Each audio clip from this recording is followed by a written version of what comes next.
Jeremiah chapter 18. This is the word that came to Jeremiah from the Lord. Go down to the potter's house, and there I will give you my message. So I went down to the potter's house, and I saw him working at the wheel. But the pot he was shaping from the clay was marred in his hands. So the potter formed it into another pot, shaping it as seemed best to him. Then the word of the Lord came to me. He said, Can I not do with you, Israel, as this potter does, declares the Lord? Like clay in the hand of the potter, so are you in my hand, Israel. If at any time I announce that a nation or kingdom is to be uprooted, torn down, and destroyed, and if that nation I warned repents of its evil, then I will relent and not inflict on it the disaster I had planned. And if at another time I announce that a nation or kingdom is to be built up and planted, and if it does evil in my sight and does not obey me, then I will reconsider the good I had intended to do for it. Now therefore say to the people of Judah and those living in Jerusalem, This is what the Lord says. Look, I am preparing a disaster for you and devising a plan against you. So turn from your evil ways, each one of you, and reform your ways and your actions. But they will reply, It's no use. We will continue with our own plans. We will all follow the stubbornness of our evil hearts.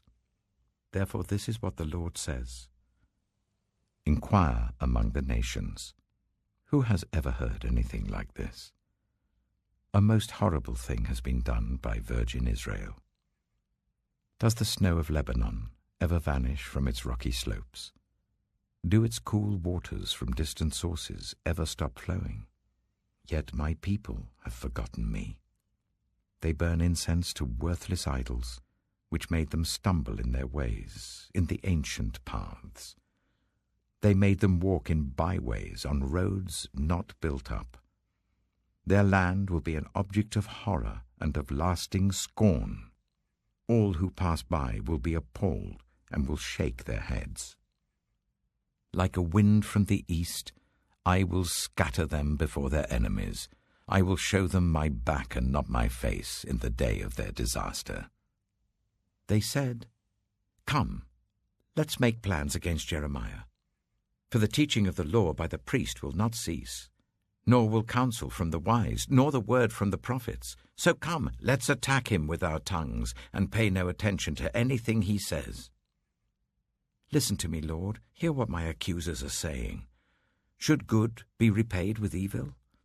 Yet they have dug a pit for me. Remember that I stood before you and spoke on their behalf to turn your wrath away from them. So give their children over to famine. Hand them over to the power of the sword. Let their wives be made childless and widows. Let their men be put to death, their young men slain by the sword in battle.